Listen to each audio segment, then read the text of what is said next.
And it's a very good afternoon to the Sportsfan Radio panel. And we've got a very special guest today in Sean Callanan, the Sports Geek. Good afternoon, Sean.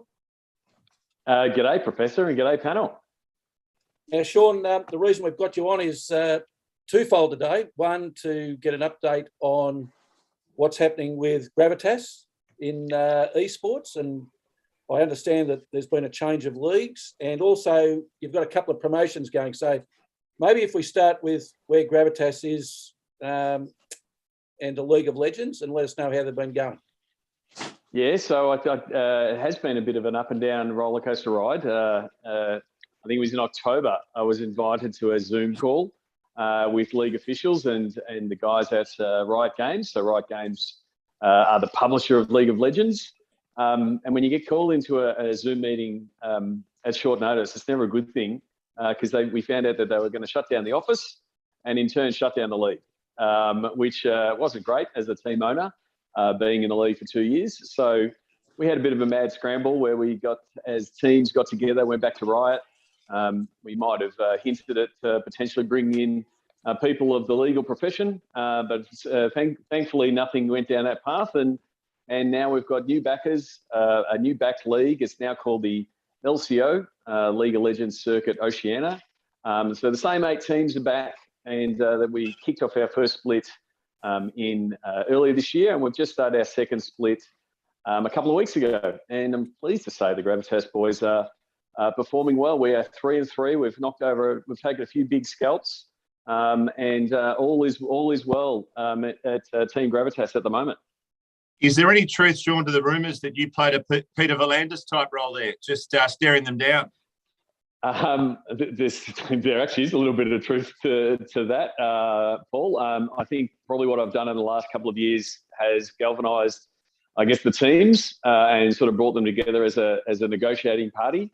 I think so. I did some work in getting the team agreements in the past 2 years a bit more friendly to the teams, and because we sort of had that. The all 8 teams sort of on the same page, or at least on the same page that I wanted them on.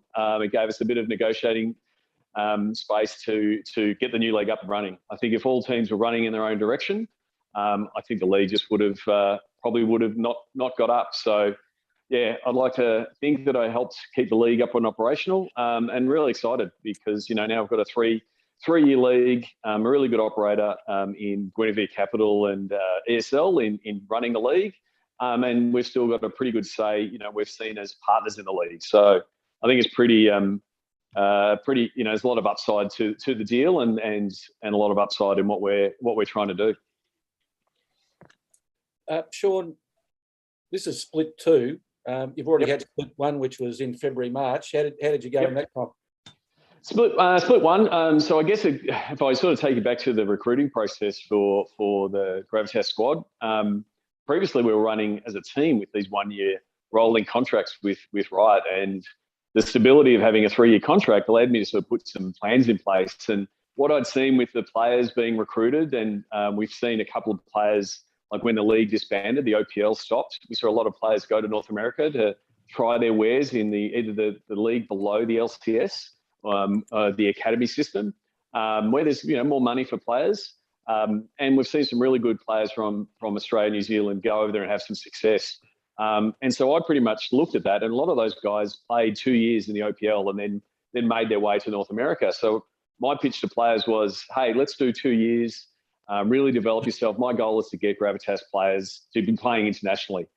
So I've set myself a goal to say I want to see 10 Gravitas alumni playing on a world stage in 5 years' time. So at the moment, we've got one, Harry, who played with us in the first year. He's now playing in North America for Team Liquid, which is one of the big eSports teams. So I've gone and signed all my guys to 2-year contracts. So I went and signed 10 rookies, or Nobody is one of our players. That's his name, which makes it tough for the casters to have your name as Nobody. But yeah, I've signed them all up for 2 years with the goal and sold the dream that next year is when we'll really hit our straps. So the first split was a tough one where a lot of these guys had never played in an organised professional team before. They'd be coming off what's termed solo queue, which is effectively the grassroots, where you're pretty much playing for yourself. So you learn selfish habits. You're trying to do the showy play.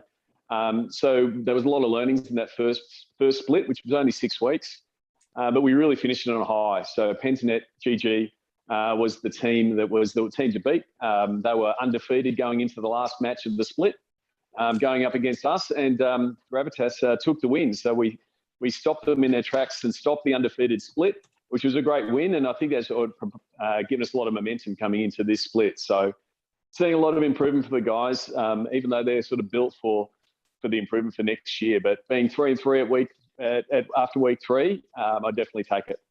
I was going to say your man there, Nobody. He's stolen John Eales from Rugby Union. That was his nickname, Nobody, because nobody's perfect. Yes. Yeah. It does make it tough for the commentator when they say nobody's in the top lane, and you don't know if they're talking about Nobody the player or Nobody is actually in the top lane. So he's a bit of a cast and curse, Nobody, but a really good fella and really working on his game strong, like he is. Sean, tell us, I was intrigued during the week. Where does eSports and beer intersect? Well, as an eSports owner, I'd have to drink copious amounts just to get through some of the games. But what we've been able to do is I've been lucky enough to know the guys at Urban Alley Brewery, which is a local craft beer brewery here in Melbourne. And I was talking to them at a beer festival recently, and sort of said, what would it take to do a collaboration? We've seen traditional sport do collaborations in the past. I think it was Melbourne Storm did a beer with Brick Lane Brewing. Now that helps that the chairman of the Melbourne Storm is also the chairman of Brick Lane Brewing. So talking to the Urban Alley guys, I said, well, I've got my own eSports team, Gravitas. Can we work on developing a beer? I'd love to see that happen. And so we've been able to do it. So we've set up a crowdfunding campaign where people can commit to either getting a 4-pack, buying a case, getting some Gravitas merch along the way, and then be invited to the launch party, which will happen the day before the Split 2 Grand Final. So we've kicked that off in earnest last week, and been really pleased with the support that I've been having from people like yourself, Professor, and look forward to the support from the rest of the panel. I was going to say, you must have my address wrong for the free case to check it out. No, I don't think you're quite understanding the idea of crowdfunding, Paul. Okay. It's not no free tickets here, but we'd love your support and bring you on board as part of the Gravitas Army. What sort of beer? How would you describe it? There, has it got a bit of an edge to it, or just a standard lager type setup? Yeah, so I've left the beer making to the beer experts and the brewers, but it's going to be a hoppy pale ale with a hint of citrus, a little bit of orange, with Gravitas having an orange logo. It's a big part of our brand, so it's going to be quite easy. I think they say it's quite smashable if you're watching eSports, whether you're the stressing out owner or you're just looking to smash a beer after a good game of League of Legends, or who knows, maybe a game of NRL. If you're watching that, it'll still taste just as good. We love anything smashable in rugby league town. Sean, it's not quite right that you've left it all to the brewers. I did catch a video of you emptying some of the product into the urn to have it cooked. Well, that's the thing. I went down to Urban Alley to discuss the design of the label and all of those things, and they'd started the brew that morning, and so they allowed me to pour the hops in. They had to wait for the temperature of the urn to drop to a certain amount. I think it was 76 degrees before the hops could go in, and I was lucky enough to get that job. And they assure me, I think in a couple of days' time I can go down and have a little bit of a sample, and it'll still taste like beer. And then in a couple of weeks' time, the canning day will be upon us.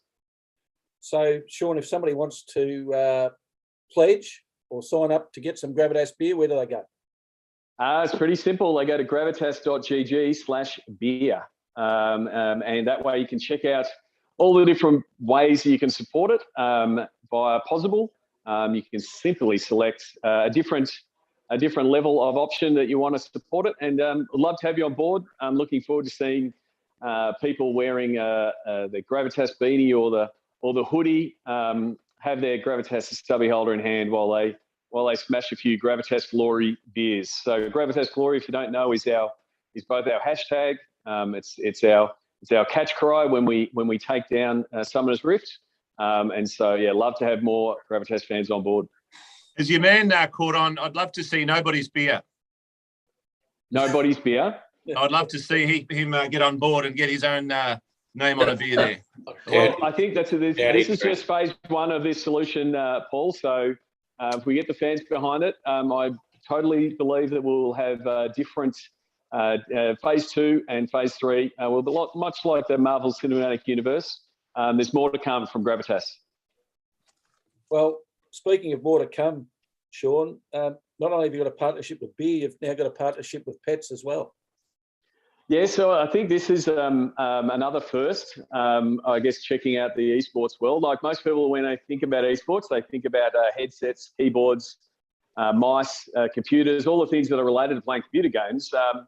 And so going and signing a dog food partner did cause a little bit of a stir in the industry this week. So we've signed up with my good friends at Scratch. Scratch are a pet food business, a dog food business that are changing and disrupting the world of dog food.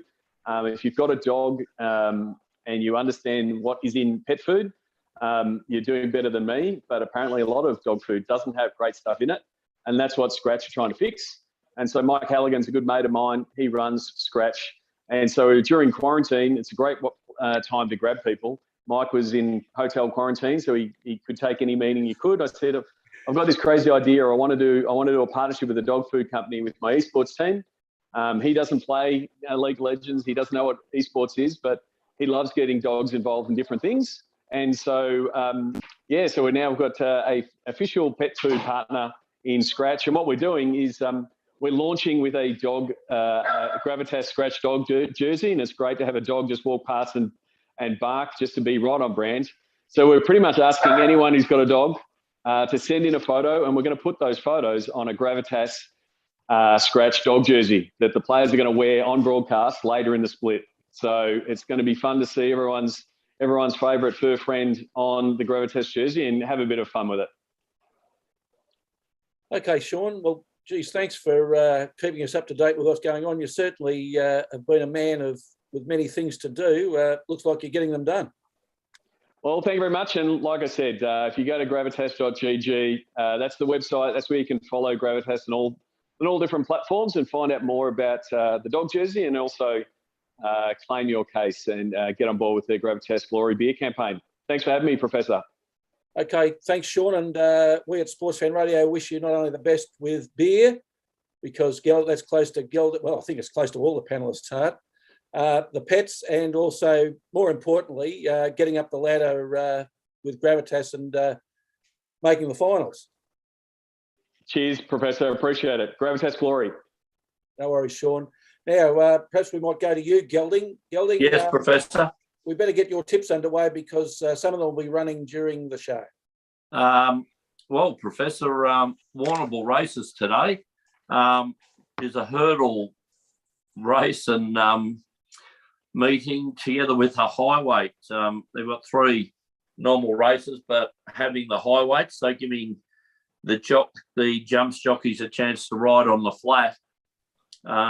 Small fields at Warrnambool, Professor, but very short. I think we'll see one of the best jumpers going around in race 6 in Flying Agent. So, as you know, Professor, I'd be lucky to have 2 or 3, 3 or 4 bets at any meeting, but I like 6 of the races at Warrnambool today. Ooh, so my favourite commentator down there, it loses his voice. He gets that excited. Oh, don't. Yes. Yeah. Rick McIntosh. He's the only bloke to get excited 5 times in a race. You'd have to be his missus. He's got a missus, hasn't he? He starts yelling and screaming 2,000 metres out. They're going to be out tonight in Warrnambool. Yes, and then he's got to start today. Look, it's not my style of calling, because what I want my race callers to do is not to get excited 600 out, is just tell me where the horses are and how they're travelling and so forth. So you want a Richie Benno style, that what he didn't say was more important than what he said. Well, you can see it on the TV normally, I suppose it's only if you're listening to the radio you want to see how they go. But Professor, look, I like race 3, number 2, Will John. Race 4, number 3, Saunter Boy. Race 5, number 2, Social Element. Race 6, number 2, Flying Agent. Race 7, number 1, Garum Pari. And race 8, number 2, Fort Charles. So I'll be doing a few parlays there, Professor. But if we like Pakenham, also Pakenham today, there's about 4 that I like there too, Professor. In the first at 12:30, if we want to get on number 9, Miss Keelaw, round about the $3 mark. Could be a nice little start to the day. Then race 2, Sabaku, trained by your trainer, P. Stokes. So that's race 2, number 8. We'll then go to race 6, number 2, the Prosecutor, and finish off with race 7, number 8, Pesky Gem. So there's a few more investments than Warren Buffett today, Gelding. Sorry, mate? More investments than Warren Buffett today.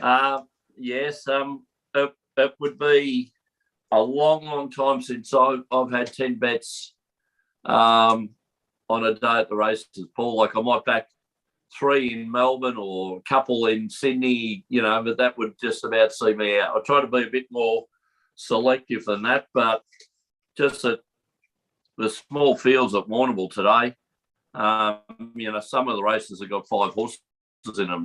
You're a bit like me, good in small doses, but it's good to see you having quite a few darts at the board today. Oh, well, we'll have a throw at the darts. So with a little bit of luck after yesterday, we're playing with their money, so that's not a bad thing. Gelding. Is that a Gravitas Coutta? I was going to say a Gravitas cab. He's got his name on more things than Dick Smith. I'll tell you. The balcony, I'm 3 levels up and I was very close to walking off it. But, dog food, give me Professor, we need to talk about yesterday though, don't we? Just the footy was shite, but I'll tell you what, racing at headquarters, what a day. Oh, top up, fill up. Top up. So with the free beer from Sean, I'll get some lobsters from you, Coutta. Oh, mate, I'll tell you. I didn't have enough on them, but 3 from 4, and that was good tipping. And probably not the best ride on the 4th one, Unique Artist. When he went to the lead too far out. Did too much. It wasn't a day. Did too much early. Was 4 wide coming after they jumped. Just did too much early, and then tried to lead all the way. So obviously the horse was going to run out of puff. Well, Gelding, I suspect that a lot of people were out of the quaddie pretty early yesterday too. Yes. I'm not a smart man, but I'm thinking there might have been a few out early. Tough day when you're leading, isn't it? What the quaddie paid. Yeah, tough day to be leader yesterday. Yes. Now, Paul, while we're talking about punting, will the Professor's parlay be fall foul of the last leg syndrome again today with his... Oh, well, you can't call it early, Professor. With his tip that the Sharks will beat the Broncos. Tell me that I won't be subject to last leg trouble. Well, the Broncos at the moment are about as attractive as a fart in a spacesuit. I tell you what, they're shocking at the moment. So I think you'd be setting all sorts of records if that doesn't win. The Sharkies, though, haven't had a great year. But I tell you to keep an eye on our man Ronaldo, not the Coke Dodger, but Ronaldo, the one that was knocked out for Queensland. So he'll, I think, have a big game, and he might just get that parlay home for you, Professor. Can I ask a question, Paul, about the qualification for State of Origin? Is it before 14 years of age? Yeah, you got to move here by then from wherever you've come from. And someone put on Twitter, I said last week, can't you Queenslanders count to 14? And someone pretty quickly said back, we can count to 8 in a row, have some of those apples. Oh, okay. So, yeah, they didn't miss. But there's a lot of criteria where you play your first game, where you went to high school, where your first representative game, where your parents are from. It's like the eligibility for citizenship test, but it's a bit too complicated for rugby league fans. But Ronaldo wasn't here by the time he should have been. So no dice, and he's weighing up, not surprisingly, playing for the New Zealand team. So we'll see what happens there. Can I ask you as well, going further on that? How can you choose to play for another country but play State of Origin? Well, that's a very, very relevant point at the moment. Jerome Luai, who's been one of the best players, is being chased by Mal Meninga, but he has to weigh up now whether he plays for Samoa with all his Panthers mates or whether he plays for Australia. So Mal Meninga's massive on if you've played State of Origin, you should be playing for the Australian country team. So that's another live issue as well. It's almost that you've got a choice. And with England, they're that desperate for players. You can have a grandparent born in England and you can represent them. So it is a bit loose, the rules and eligibility tests. I don't understand how you can play State of Origin but represent another country. Like, don't they go hand in hand that to represent your state, surely you've got to be a play for Australia? Like, that's just embarrassing. If it made sense, it wouldn't be 2021, would it? Sorry, that's a good point. Yeah.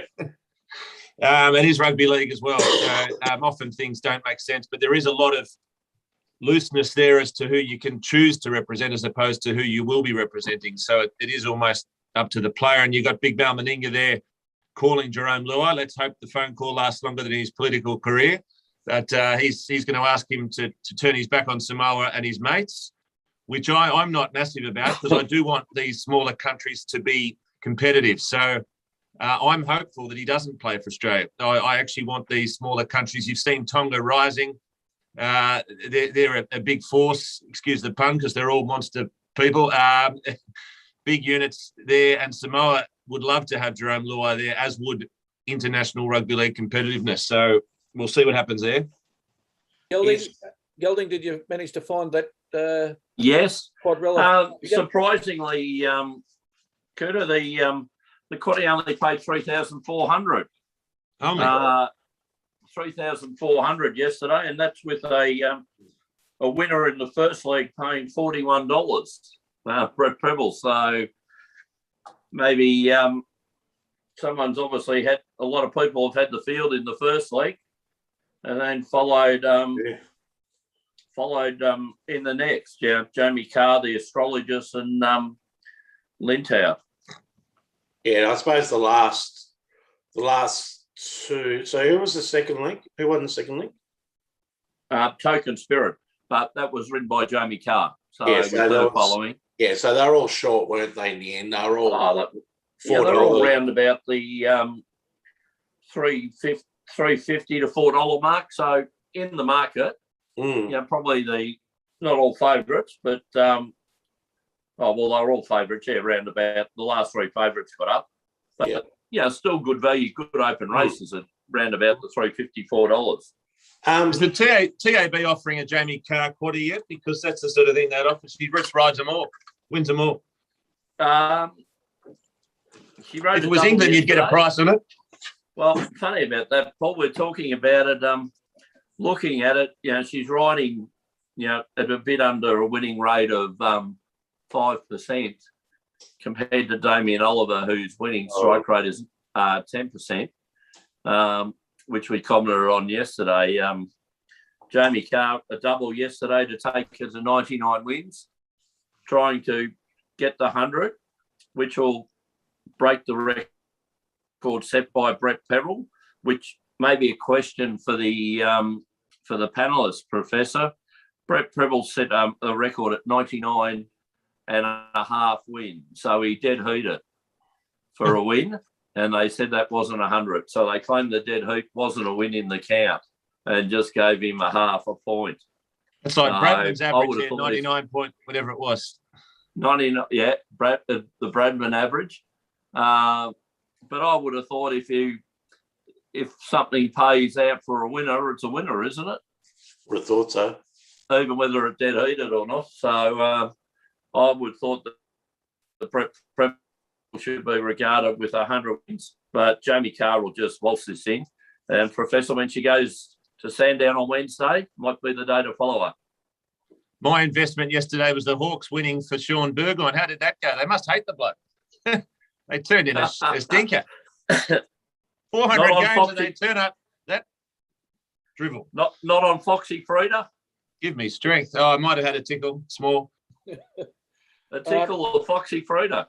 Tickle of Foxy Frida, why not? Gelding at Pakenham today, our good friend and Sportsfan Radio's own Craig Robertson is riding. I think his best chance of a winner is in race 5, horse 2, Xing Yan, currently showing 440 on the tote. Yeah, probably Robbo's best ride for the day. I noticed he had a ride in the first maiden for the same trainers, David and Coral Creek. But yeah, it has a very limited rides, Professor, but I would say that would be a good chance, actually. Probably a nice little each way bet. Any jockeys heading there just for one horse and not to see the Pakenham RSL? No, well, I think some of the better jockeys, of course, Jamie Carr very rarely rides on a Sunday. Because of religion, or? No, I'm not too sure. I think just to stay fresh and things like that. Damien Oliver's obviously not travelling down there, even though he does need a winner soon. I noticed yesterday in the things he's had 21 outs, and he had a ride in most races yesterday and didn't get a winner. So, you know, Gelding and Coutta probably getting up around the 28 to 30. Yeah. Sorry, Professor. Gelding and Coutta, I'd suggest that Jamie Carr's not riding on a Saturday because now she doesn't have to. Oh yeah, good. Yeah, good from you. Yeah. Yeah. Probably right. Damien Oliver might need to have a bet on a horse soon. Paul, please. Oh. He's only ever had one bet. Controversy. He's had one bet. Yes, and we can actually quote that he's only ever had one bet because he said that in evidence. And, and Paul, your comment was in relation to after he retires, wasn't it? Of course it was. Yeah, that's it. Hypothetically. Yeah. All right. Alleged. Let's allegedly. Let's leave racing for the time being. Paul, round 16 in rugby league, and as far as I'm concerned, I don't know about other rugby league fans, I've got some concern at the way the league is going when I look at scores like Storm 46, Roosters 0, Manly 66, Bulldogs 0, Knights 38, Cowboys 0. I can't recollect a season, and I've been following rugby league for, well, since the late 60s.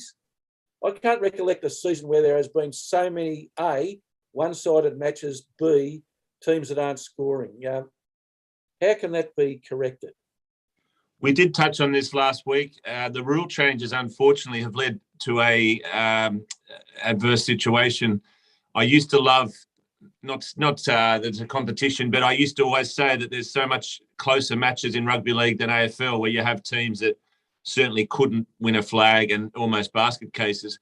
You're getting to the point in rugby league where you've got the red pen out through teams very early on in the season, which I never wanted to see. Your Dogs, for example, there was a song not long back, Who Let the Dogs Out? You wish they didn't let them out. You wish they had called it off that match because abandoned it like a race day because 66-0, my word, that was woeful. They were scoring at a point a minute, Manly. Of course, they had Tommy Trebojevic back, scoring 3 tries, which is like a walk in the park for him these days. But the Storm smashing the Roosters, I didn't see coming to that effect. And, of course, Pappenhausen's still on the sidelines for them. The Roosters, you can put a line through their season, I'd say, and there's only 2 or 3 teams that can win it. The Storm would have to be, well, they are now favourites. The Panthers have lost Nathan Cleary, which is going to bring them back to the pack. I did declare them as winning the flag a few weeks ago, but that, as you know, had an important disclaimer that there was going to be no injuries for the Panthers. So they've lost their orchestra conductor in Nathan Cleary. And there's going to be a choice for Brad Fittler to make for game 3. He's got to choose between Mitch Moses and Adam Reynolds. Mitch Moses didn't have a great game. He could have won the game after the bell against the Panthers, but I haven't seen a bigger hook than Robin Williams in that Peter Pan movie. He stepped up for that kick at goal, and it was a shocker. So you don't want him necessarily there in the cauldron that's State of Origin.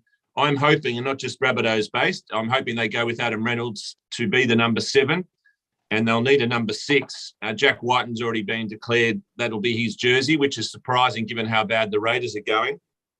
They were absolutely woeful, the Raiders at home, and I don't think Ricky Stewart will see out the season. They lost 44-6 to the Titans, if you don't mind. Hang on. So you're declaring that Ricky Stewart is gone? I'd say so. I don't think he'll last. I mean, he's lost that dressing room, and I'm surprised his head hasn't already exploded. He decided to sit on the sidelines when it was -4 degrees, I think, down there in Canberra. So there might be something wrong with him upstairs. He might have a release in the top paddock, I think, Ricky Stewart. I think he's lost the plot, and he's lost the dressing room, and he's got to go. Got to go. They're a proud team, and they're just woeful. Paul, going on from Professor's comments, is that the game is run by a dictator, Peter from Racing Vic, New South Wales. Yep.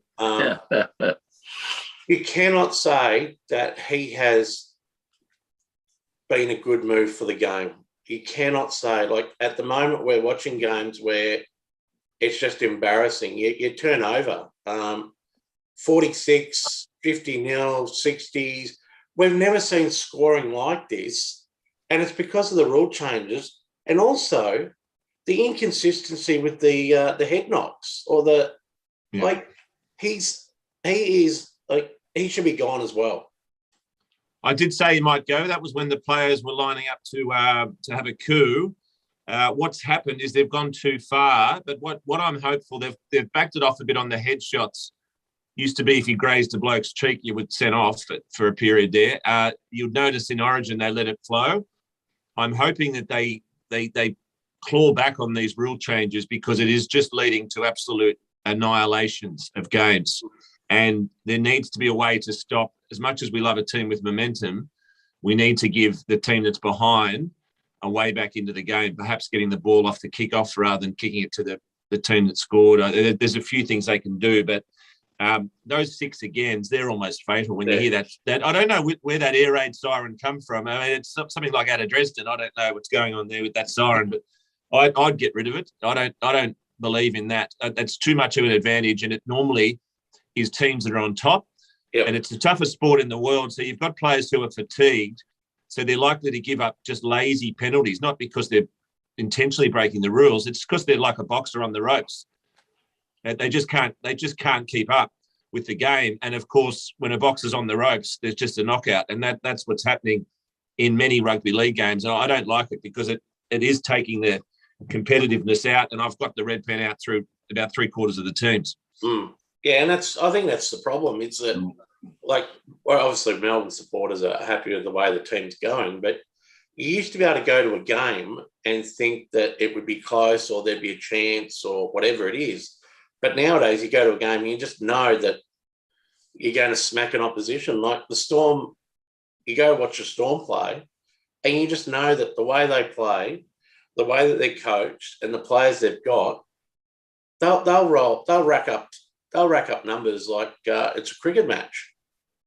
Yeah, and you've also got a debacle this time of year with players coming and going. You wouldn't see more fit young men coming and going on Love Island than what's happening at the moment with all these players changing teams. So it's hard to know who's where, and you're getting mid-season releases, and you've got all sorts of changes, and you've got Matt Lodge at the Broncos, the coach said he's staying, and then he suddenly pops up at the Warriors. So it is a bit of a debacle at the moment, rugby league. As much as I hate to say that, the one-sidedness of the games. I mean, today's games, we'll jump into, Professor, they're not going to put many bums on seats. I think a lot of people will be watching the AFL instead, as much as I hate to say that. I just think we're going to have 2 more blowouts today with the Broncos and the Sharks. They're woeful. And the Tigers aren't much chop against the Rabbitohs are $1.09. That's ridiculous, because the Tigers often beat us at such odds. But with these rule changes, I just can't see it happening. That's amazing, isn't it? We do enjoy a bet, but glory be, $1.09. That indicates that they're absolutely zero chance. I'd rather put the money into Gravitas crowdfunding than get on at that price. At least you get a case of beer out of it, perhaps. Yeah, we might. Yeah, that's a good point. Yeah. I'd get some dog food, but I don't have a pooch. The state of origin, Paul, as well. It's been pretty embarrassing, the two matches so far. I wouldn't use the word embarrassing. I'd call it scintillating, but that's a New South Wales fan talking after so many years of heartache. But I would think we're missing our 6 and 7, and I think we're $1.15. The state of origin is at risk of losing its appeal very rapidly. If New South Wales, this is more than a dynasty. This is a debacle for Queensland. If they don't find something in Game 3, there's going to be people leaving the game in droves. Paul, how does Queensland's best, or they called it the best player the other night, Josh Papali'i, Papali. Not too bad. Yeah. He had 10 runs for the night. He had 10 runs for the night and ran for 100 metres. How's that happen? He had 10 runs. Yeah. Like, were they just not using him? Or I was staggered at some of the stuff going on the other night. And Paul Green, man, he should just pack his bags immediately, I would have thought. He's got to go, and Cherry Evans isn't exactly inspiring either, so he'll go as well in terms of captaincy. So it's interesting to see what happens with these team that was so dominant for 10 out of 11 years. I'll say that again, 10 out of 11 years has now gone downhill rapidly, incredibly rapidly. So there needs to be something through the joint. Get Mal Meninga in there, I'd say. Just get someone who's proud and passionate. They'll be throwing all they've got at Wayne Bennett to come back and do another miracle act next year. All they've got. They'll be offering him the big banana, everything. They'll throw everything at him to get him back into the Origin arena. That was a miracle last year, what he did. If you put lipstick on a dog, it's still a dog, isn't it? Yep. Well, I just think that he can get the best out of players, and he'll know what to do, who to pick, how to get them playing for each other. There's just a rabble at the moment, Queensland. But I'll be stunned if they don't find something in Game 3, especially with the new combinations for New South Wales. They might have a chance, Queensland. I hope actually they play well. Paul, you often have said in past years, and I have to agree with you, that TV viewers love watching NRL because it's a game made for TV. The problem with the games at this round, you'd watch for the first 5 minutes, then you'd turn off. The only two games, Warriors, Dragons, 18-19, Panthers, Eels, 13-12. The rest have been terrible. Probably the Warriors-Dragons game was a toss-up as to which team didn't want to win. Oh. Well, you had Chad Townsend there going for the field goal, and they were leading by 8. Now, I racked my brain to think the most stupid act from a rugby league player, and I've come up with this. Jared Sammett, about 15 years ago, got a tattoo, giant tattoo across the chest, if you don't mind. Justify your existence. But old mate spelled existence wrong. He had an A there instead of the E. So that's probably the most stupid act by a rugby league player. But Chad Townsend going for a field goal when they're up by 8, that'll take your silver medal, Professor. I think you're missing Nate Miles in a hotel room, Paul, but yeah, I think there's been... that was food poisoning, if you don't mind. Sorry, and also not the 28 beers he'd had the night before. That poor family was there on holidays, and they've stepped out, and there's Nate in the laneway, covered in his Stanjerd. It was not the sort of Queensland beautiful one day, perfect the next they were expecting. No, it's not see you in the Northern Territory either. The other one, of course, infamous is I think it was Joel Monahan, wasn't it, or his brother?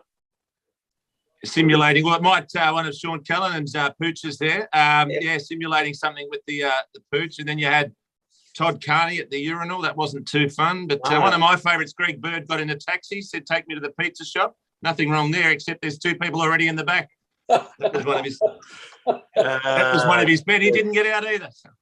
They got out. How good's that? I'll tell you what, Paul, I think I would have gotten out too. So state of origin, I think will. But the thing, Professor, with rugby league at the moment is you watch it for one reason. Is your same game multis. That's the only reason you watch rugby league at the moment is you're punting on it. And that's an indictment on where the competition's at the moment. And if you could name the CEO of rugby league you'd be doing well, I reckon, because he's got the hand up the Khyber as a puppet. It's embarrassing. It's seriously, have you known a chairman of any competition to do what Peter from Racing New South Wales is doing? Oh, well, that's I think they knew that's why they got him, because they realise he doesn't listen to anyone. And I don't know whether they thought the sport was in financial trouble, but not as bad as Cricket Australia. But they got him there for a reason, was to fix the financials position of it. And when you know the beast, when you've seen what he's done with trotting New South Wales and Racing New South Wales, his care factor for the whole outlook is, spot on. Yep. It's he amazing does what he thinks is best for him at the time. Yeah. And Gelding, let's hope that rugby league does get back to where it was. And a super competitive competition. Any of the top 8 teams, Paul, could win the competition. Whereas at the moment, there's only 2 teams that can win it. There's 3. Rabbitohs, don't write us off. Yeah. Paul, There's a lot depending, a lot like AFL too. There is this big swing and things like that, but injuries to key players, is there too much spread of the talent over, too many sides so we can do 2B? Well, it's interesting on that because they've put on hold. Is there an argument to reduce the talent pool? Like everyone's talking expansion. We're looking at another side in Tasmania, rather than a side relocating. So that's going to spread the talent pool even further. They've put on hold the expansion. Just on that note, I just don't think it's wise at the moment. So that might be part of it because the risk is you could have tradies called up to play, and that could be a debacle for the league. So there's quite a few players holding off on signing deals, waiting to see if that team gets off the ground. And I'll tell you who the coach will be if it does get off the ground, W. Bennett. Now, Paul, just on that Warriors-Dragons game, I looked at the scorers for the Dragons, and once again, Matt Duffy not amongst the scorers. Is the best way of preventing somebody from scoring, telling them that they're no longer required? Well, there's a lot of players who are being told they're not needed and they're playing out of their skins. I mean, your parlay rests on Sean Johnson there, but he's gone to the Warriors. So, it's very interesting to see what happens with these players who are told they're not wanted, because it brings out the best in them. And we're seeing that quite a lot across the code. So the flip side, if you don't get a gig, you're off to England, and that's about all you've got to play if you want a decent wage. So it is a gun to the head approach, and these players have livelihoods and families often. So you'll find that players are playing out of their skins, like your Matt Duffys, when they're told they're not wanted. All right, Paul, just for the punters out there, the final scores for Broncos Sharks? I've got that down at 26-10 to your Sharkies, because the Broncos are just a rabble, and poor old Kevin Walters, spare a thought for him. He's battling along as well. There's quite a few people battling in Rugby League Town. And will your Rabbitohs manage to get over the Wests? Oh, they will. $1.09. The numbers can't be wrong. That'll be a big one, I think. 36-8. Okay, Paul. Thanks for that. Coutta. Hello. We're into your wheelhouse. Wimbledon. It is the greatest tournament of the year, Wimbledon. No matter what people say, grass tennis is pure. The only issue we've got is that the Wimbledon grass, I don't think it's been played on for 2 years by the looks. It's the slippery surface. There'd be a lot of dope deals that would be very happy with that grass green, I would have thought.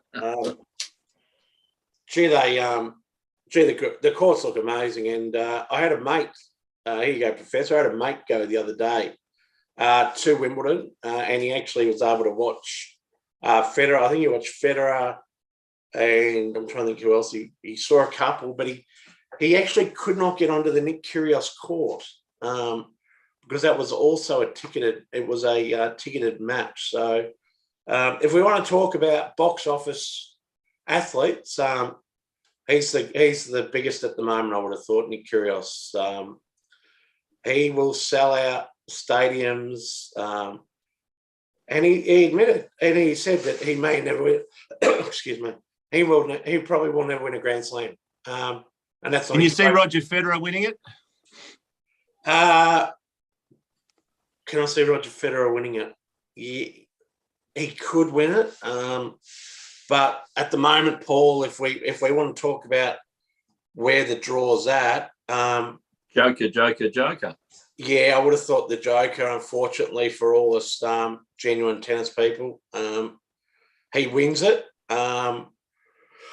Roger's in the bottom half, so he's got to go through Medvedev, Zverev, and Berrettini to get there. You're asking a lot of a man that is what is he? Is he 41, Roger? Is he? Or is that?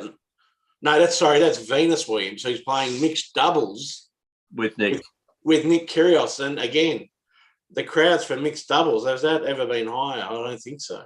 Can I tell you, Coutta, no disrespect to our man, but I've never heard of Matteo Berrettini. He's fourth favourite. I'm just looking at it now to win. I've never heard of him. Where did he come from? He's Italian, and he may be better known for who his partner is at the moment in Australia. He's currently dating Nick Kyrgios's ex-missus, who's also made the fourth round for the first time. Aussie, the one that doesn't wash her own hair. That one. Aussie, no. That's Tom Lanovich. Oh, that was Tomicsburg. Oh, don't wash my own hair, right? Yeah. So we've got Aussie Anna Tomljanovic in the fourth round for the first time, and she's dating Berrettini. So good luck to them, showing a room and everything. But he's fourth favourite. He must have not just a good serve in the bedroom to party. Fourth favourite. He can play, but I'm not sure he gets. I think it's Djokovic's to lose, and unless the mystery sniper makes a guest appearance, I can't see him losing it. Or if he takes his shirt off and gets COVID, if he rips the shirt off and maybe gets into a nightclub and gets in trouble. Yeah, no. Andy Murray's won a couple of lead-ins. How far will he go, Coutta? Andy Murray is out of the tournament. I was going to say, I'll tell you where he'll go. Nowhere. He lost to the Russian Canadian Denis Shapovalov or the Russian Canadian. Well, I'm not sure. Shapovalov is Canadian, is it? Name? It's like Greg Rosetsky. Remember him? Yes. Pom's claimed him. Well, it's like Anna Kournikova. What nationality was she? Hot.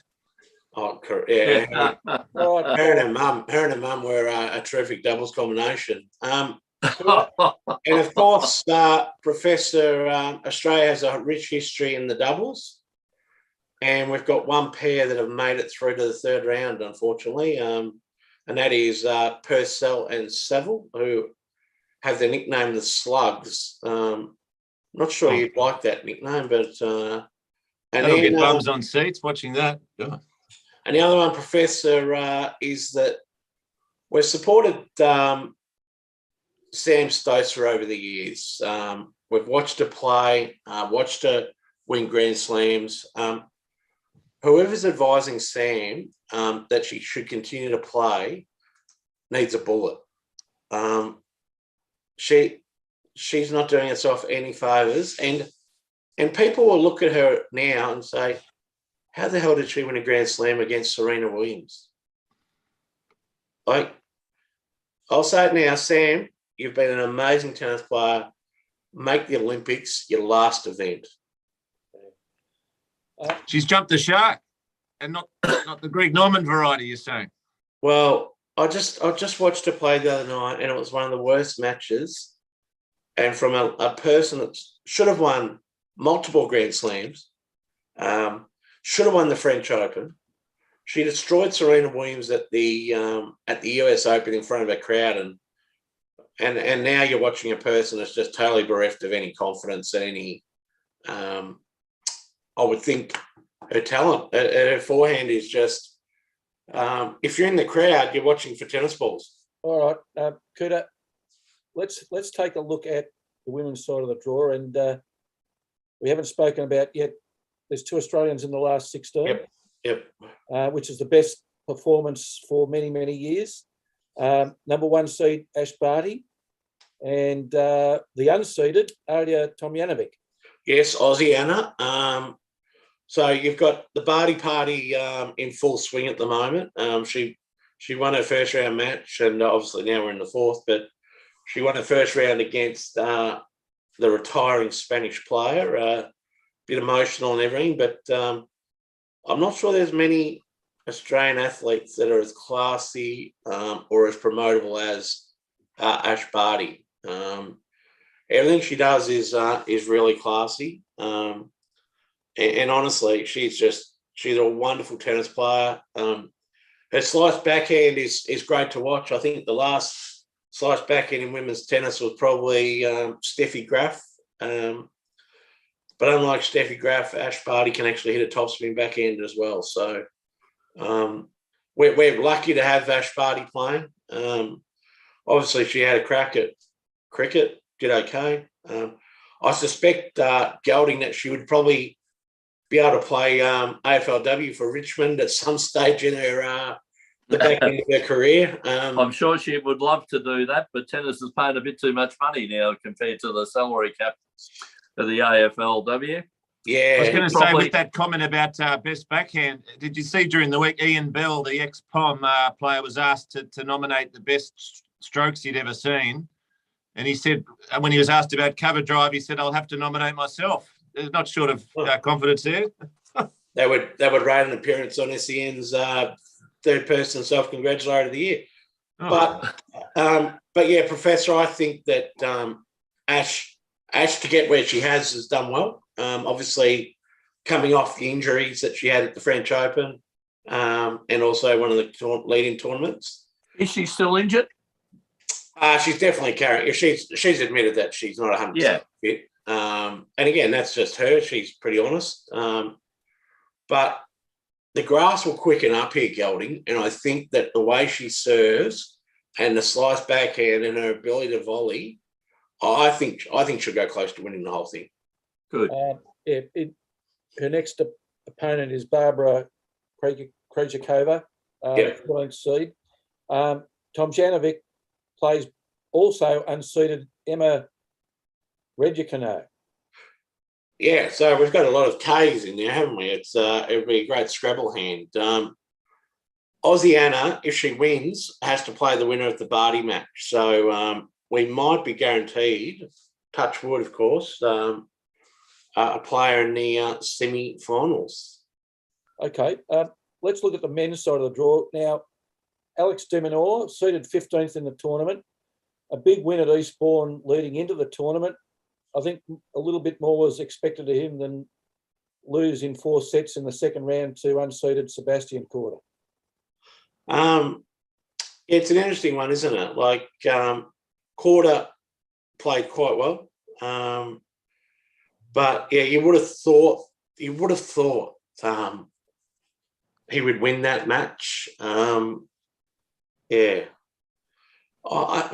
The grass plays now as a hard court early on in the tournament, which for the purists isn't great. So for us as a nation that grew up on grass tennis courts, serve volley is dead. They just play it as a hard court. It's not like the old days where you had like your Pat Cashes or your Stefan Edbergs and these sorts of players that would do serve volley. At the moment, you're watching hard quarters and the like just slug it out from the back of the near the back of the fences by the time. So it's a bit frustrating, Professor, to be honest, as a tennis watcher. That it's not genuine grass court tennis and there's no serve volleys. I think maybe the last serve volley we had was the bloke that beat Leighton Hewitt round one, the German, I was going to say Dustin Brown, but it might actually be Dustin Brown, with the big dreadlocks, had the long hair, and he serve volleyed the whole day, and he beat Leighton Hewitt. So I'd hate to see the statistics around volleys and around points and that, but yeah, it's not quite what it used to be. But is that training through all the junior programs now? Yeah. And all the courts are kind of, you know, a fake surface and things like that. It's play from the back court and put spin on and do that and stay in the game rather than try to win it. You know, the old serve volley, as you said, just doesn't come on. And really, there's not that many grass tournaments on the international circuit apart from, apart from the icon event being Wimbledon.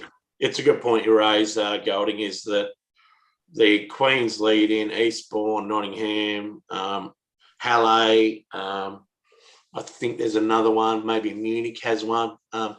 They're probably they're the grass tournaments of the year. Like you look what happened to the Melbourne, the Australian Open. Like, you know, Kooyong used to be a grass court. Well, you look at that and you go, well, remember Kooyong used to host the Victorian Tennis Open. Yeah. And that used to be at Kooyong, and everyone was able to go and watch it, and then you would have the Australian Open after it. And Professor, this is an interesting side note, is that currently they're about to build a tennis centre at Waverley.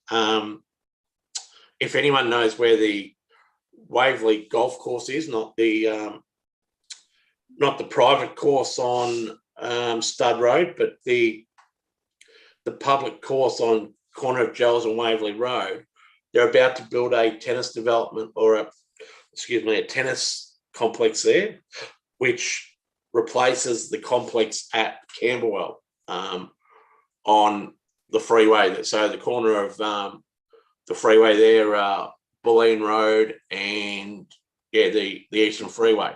And that Gelding is going to be the same surface as Melbourne Park. So the plex, the whatever it's called, it's not rebound ace anymore, it's plexi cushion or whatever it is, and that will be their new complex out in Waverley. Now, they then want people to go and play there, as in amateurs and local clubs play on the plexi cushion. And if you ask people, you walk off that and you've got the body of a 90-year-old.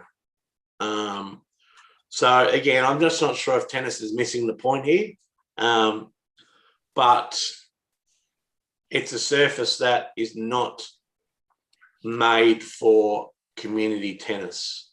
Could you see in 10 to 20 years, the only grass tournament in the world, apart from the lead-ins, and England may keep them but may not, the only grass tournament will be Wimbledon?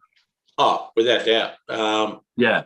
And do you remember when we played it? We had a Davis Cup match at Australia hosted Switzerland, and we actually laid a grass court in, I think it was Vodafone Arena, and you had Leighton Hewitt beat Roger Federer on grass.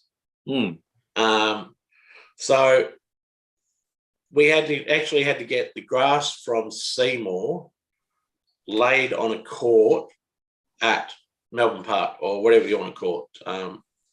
So yeah, I don't know. I just watch it, and I think it's still the best surface. You get some odd bounces, but it does reward shot making. Whereas you look at Melbourne Park or you look at the French Open, and that's just battles of attrition. Coutta, we might finish looking at Wimbledon on this. Now, Nick Kyrgios had a great tournament until he retired hurt. Yep. Should he have played mixed doubles? Did that affect his ability to come up, and does it invite injury? Which part? The mixed doubles part, Professor? Yes. I think probably what it did was it actually got him more opportunities going forward, if that makes sense. He knows that he won't win a Grand Slam because we've got to win 7 or 8 matches, whatever it is. He's in it. He's going to change tennis, similar to like Happy Gilmore, change golf. People won't agree with the way he goes about things, but what he does is he's a box office and he sells out tournaments. People want to go and watch him play. So should he have played mixed doubles? Well, I think he threw it out on Twitter, didn't he, that who should he play mixed doubles with? And he played with Venus Williams, and they had a pretty good tournament, to be honest. But did it affect his singles? He will say no. But it's hard to see that didn't affect his singles. But would he change it? No, he definitely wouldn't. Well, what I say, Coutta, and I agree with you, what I'd say is this. We know that he can't win all the matches to be champion, most probably. But if he can't play those matches, it's rather silly to insert other matches as well, isn't it? But what is he playing tennis for, though, Professor? This is one of the great questions, conundrums with Nick Kyrgios, is that he's playing it because does he love the sport? Well, he likes it, but does he love it? But we do love Nick Kyrgios and what he brings to the game of tennis. And for him to play mixed doubles, I think was a massive positive, huge positive for tennis. Like we talked the other week around, when was the last time that a Federer or a Nadal or Djokovic played doubles at a tournament? You can't say you've always liked him, though. It's like those Richmond fans when you put them on the spot and say, have you always backed Damien Hardwick? Not one yet has looked me in the eye and said always. You can't say you didn't have him on the wanker radar at one stage. No, I've always supported Nick, and I've done it on the show, is that he's a different cat. But his tennis ability is second to none. But he's honest though, mate. He sort of puts himself out there and says that he doesn't love tennis. Like, you'd rather be playing basketball. You didn't mind that comment? I didn't mind. No, I didn't mind that at all. I think the issue with Nick has been that I think he's been poorly managed. That's probably the one thing I would say, Paul. He's been horribly managed by if his brother or his dad, whatever it is. But and some of the stuff he says, but you can't debate the fact that he's one of the most talented tennis players. And he does stuff on a tennis court that people probably can't do. And I think that's probably the challenge, is that his ability on a tennis court won't see him win a Wimbledon or won't see him win a Grand Slam, but he'll be one of the most watched players. Coutta, would it be fair to say about him that, yes, he has got the ability when he wants to try, and there's games and he can beat anyone, but he doesn't have the professionalism to become a winner of a major tournament? Yeah, totally. And I think over the last fortnight or Wimbledon, he's actually communicated that pretty clearly. Is that he won't win a Grand Slam. It's not on his agenda. But from a tennis perspective, is he great for the sport, Gelding? Absolutely he is. He will get people playing tennis. He will get people to go out and have a hit and try and be like Nick Kyrgios and a different cat. But he'll never win a Grand Slam. Do we expect him to win one? No, we don't, because he can't do what the others do. The professionalism of a Djokovic or a Nadal or the likes. Where would you rate him compared to, say, Philippoussis? Are they comparable? Yeah, they definitely are. Absolutely they are. Probably the thing with Nick is that he's probably more durable than Philippoussis. But yeah, Philippoussis could do things on tennis court that not many others could. And did win a Grand Slam. Oh, he couldn't. His style of tennis could never win a Grand Slam. Remember, he beat Sampras at the Australian Open, and everyone's going, here he is. Finally, here we go. Who did he lose to next round? No, I'm not sure. Mark Woodford. Yeah. Like that's just your mental, and no matter what we do at Tennis Australia or Flinders Park, whatever they call it, right? We put clay courts in there. That's worked really well, hasn't it? Really good. So, I was going to say, with the commitment needed, I mean, I was reading about Sean Burgoyne, the reason he might have played 400 games, he doesn't even eat chocolates. The kids will buy them and he'll just sniff them. So he won't even have a chocky. And you know that the body is a temple with your Djokovic. Ronaldo was genuinely disgusted that someone put Coke in front of him. So you just don't have that sort of commitment from Kyrgios. It's not just about the training. I reckon if someone opens a box of favourites, Kyrgios would be first in there and tucking into them. So it's just those things that you need to be able to bypass and give your all to your sport. Well, Paul, the other night he won a match at whatever time it was, and they asked him what he was going to do, and he said, I'm going to go home and play League of Legends or whatever it was. He was going back to his room to play Xbox or... Take on Gravitas. Well... We are a big fan of Gravitas here, so massive, huge, Professor. Professor, can I give you an update on the tips? Yes, please do. In the first race, we led all the way, got run down in the last 150 metres on Miss Kaylor. Probably not real happy with the ride by Tommy Stockdale, but set it out. It ran fifth. Will John won the third, paying $1.90. So we're just a bit under even at the moment, Professor, and with Peter Stokes' horses to come in shortly. They're behind the gates with a minute to go in Sabaku. All right, gentlemen. I take it from what you said, Coutta, that you see Joker winning the men's and Barty winning the... Oh, well, I think we're going to be a bit romantic with Ash Barty, aren't we? We're going to cheer her home. But the issue there will be that Sabalenko is still in the tournament in the bottom half, the number 2 seed, and she'll be very, very hard to beat. So, obviously we do want Ash to win it. We'd love her to win it. Be great for the sport, great for tennis in Australia. But, she's got some tough matches to come up. But capable of winning them. Oh, totally, she's capable of winning them. Absolutely. More than capable. Paul, and hopefully, the mystery sniper helps us out.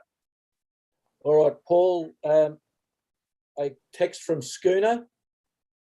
Thrilled with Manly's big win over my Bulldogs, and also wants to know if you're still up for a slab when the Rabbitohs play Manly. Yep, and it might be a slab of Gravitas' finest lager there. I won't be getting it for free, I can tell you that much. I don't know what Sean will charge me, probably double, I'd say, but I'll make it a case of Gravitas' finest for when they play. All right, and Gelding, yes, you mentioned that Sandown on Wednesday. Might there be a special issue of that's racing on Wednesday? Oh, I see no reason why not, Professor. All right, well, that'll be something to look forward to, no doubt. Might be the Jamie Carr special. Well, might be the Jamie Carr special, and coming off 3 wins from 4 selections, we're a little bit red hot at the moment. Yes, a couple of good weeks. We had a couple of off weeks there. You know, we do balance it out. We do say that we're not far from perfect. We had a couple of off weeks, but now back on track, I think, Professor. 10 tips today. What's that saying? Even a blind squirrel finds a nut here and there, but you're going to have a few winners today, surely. Oh, well, we've had 2 tips so far for a win and a fifth, and not a very good ride, and currently going around at the moment, and we'll just see how we go.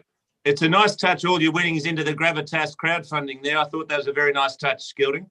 I think we may miss that, Paul. Maybe your legal company may want to throw a bit of money that way or something. Well, Tom Trebojevic, he's going to pay off my mortgage at this rate. Well, be careful what you say on air. No, just hypothetically, of course. I wouldn't be throwing that funny around. Everything today was hypothetical. All right, gentlemen. It's been a pleasure as always, and until next Sunday.